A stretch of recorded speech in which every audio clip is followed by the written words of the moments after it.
Hello friends, स्वागत है आपके अपने यूट्यूब चैनल संघर्ष पाठशाला में।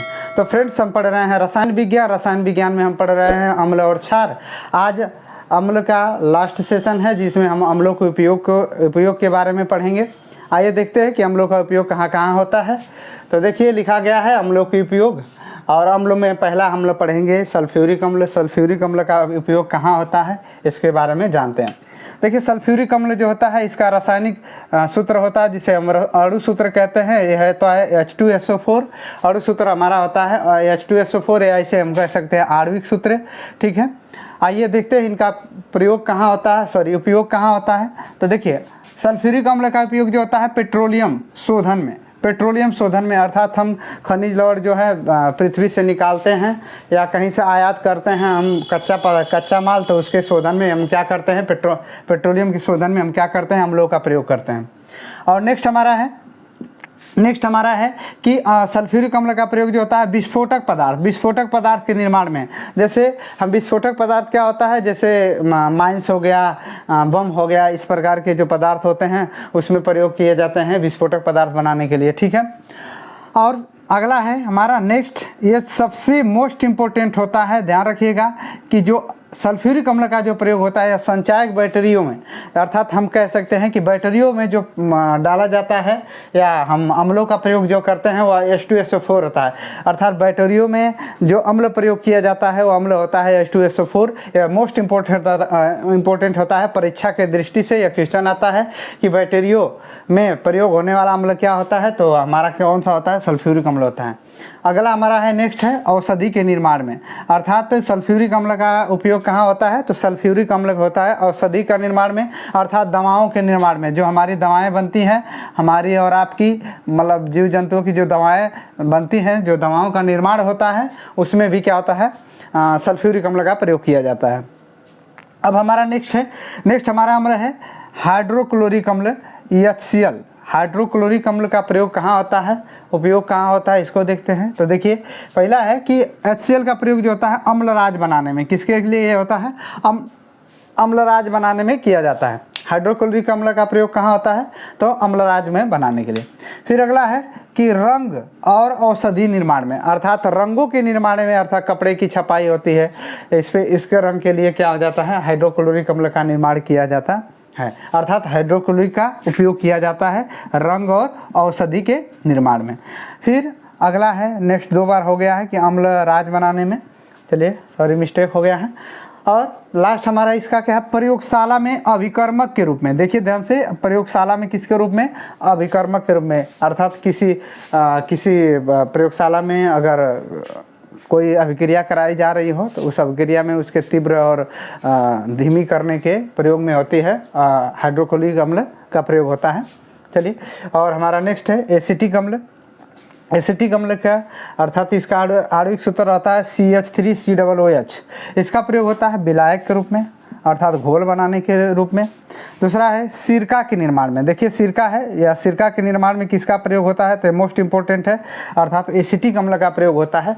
अर्थात हमारे घर गांव पे क्या होता है कि सिरका का जो निर्माण होता है वह कच्चे ईख का रस जो होता है उसको हम रख देते हैं किसी बाटल वोटल में, और 6 से 7 महीने का समय लगता है, जिसमें हम एसिटिक अम्ल मिला देते हैं, तो क्या होता है, सड़ करके उसका प्रयोग किया जाता है। तो हम कह सकते हैं कि सिरका के निर्माण में किसका प्रयोग होता है, एसिटिक अम्ल का प्रयोग होता है।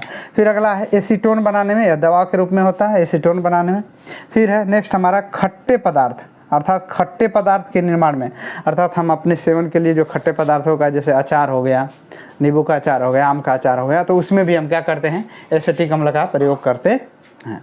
ठीक है, चलिए अब आइए नेक्स्ट देखते हैं। नेक्स्ट हमारा है चौथा है फार्मिक अम्ल। फार्मिक अम्ल का उपयोग कहाँ होता है, इसके बारे में देख लेते हैं। देखिए, दिया है कि जीवाणुनाशक के रूप में। फार्मिक अम्ल का उपयोग कहाँ होगा, जीवाणुनाशक के रूप में। और अगला है फलों को संरक्षित करने में, अर्थात फलों को बहुत कई दिनों तक रखने के लिए, अर्थात उसे सुरक्षित रखने के लिए भी हम किसका प्रयोग करते हैं, फार्मिक अम्ल का प्रयोग करते हैं। अगला है कि रबड़ के स्कंदन में, अर्थात रबड़ के निर्माण के में भी क्या होता है कि फार्मिक अम्ल का प्रयोग होता है। रबड़ के स्कंदन या शोधन में हम कह सकते हैं, उसके निर्माण में भी किसका प्रयोग होता है, फार्मिक अम्ल का होता है। फिर अगला है नेक्स्ट कि चमड़ा उद्योग में, अर्थात जहाँ पे चमड़ा बनाया जाता है, चमड़े से बनी वस्तुओं का निर्माण होता है, तो हम कह सकते हैं कि जहाँ पे चमड़ा का उपयोग मतलब निर्माण होता है, अर्थात तो उसके उद्योग में भी, अर्थात उसके शोधन में हम क्या कर सकते हैं कि फार्मिक अम्ल का उपयोग कर सकते हैं। हमारा नेक्स्ट है ऑक्जेलिक अम्ल। ऑक्जेलिक अम्ल को कहते हैं H2C2O4।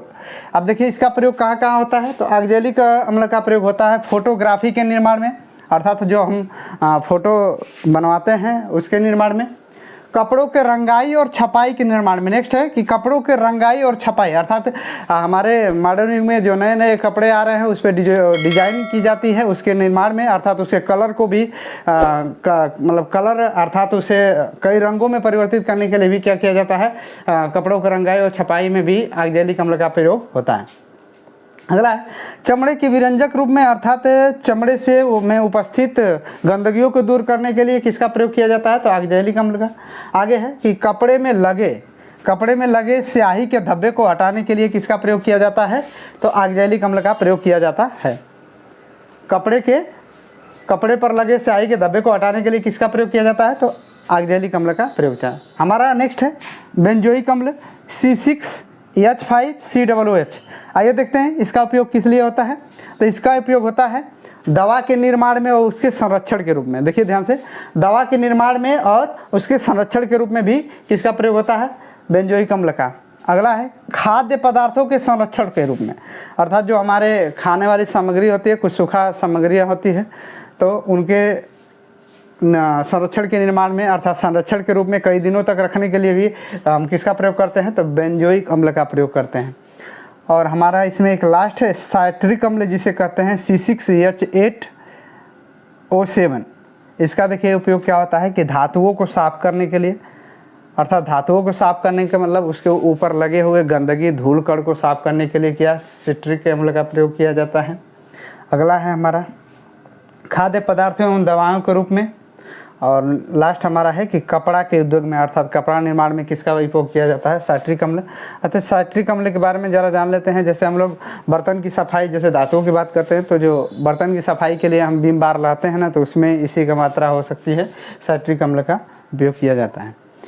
कुछ ऐसे हैं जो मोस्ट इम्पोर्टेंट हैं, तो इसके बारे में भी जान लेते हैं। देखिए पहला हमारा नेटल एक प्रकार का पौधा होता है और ये बहुत वेरी मोस्ट इम्पोर्टेंट होता है। देखिए उन भाई बहनों के लिए जो खास तौर से या सीटेट की तैयारी और यूपीटेट की तैयारी कर, खासतौर से सीटेट की तैयारी कर रहे हैं, तो एक क्वेश्चन आता है, ये ईवीएस में आता है पर्यावरण से संबंधित, उसमें यह क्वेश्चन हमेशा आता है।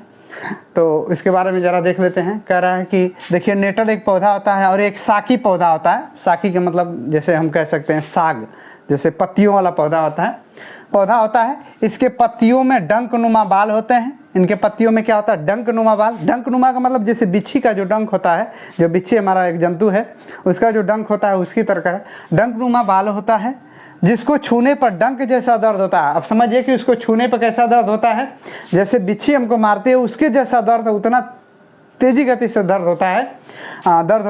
और इसमें बालों में क्या होता है, मेथेनोइक अम्ल होता है और दर्द का कारण बनता है उसमें उपस्थित मेथोलोइक अम्ल। जैसे हमारे बिच्छी के डंक में कौन सा अम्ल पाया जाता है, तो फार्मिक अम्ल पाया जाता है। और चींटी, लाल जो हमारी चींटी होती है उसमें भी कौन सा अम्ल पाया जाता है, फार्मिक अम्ल पाया जाता है।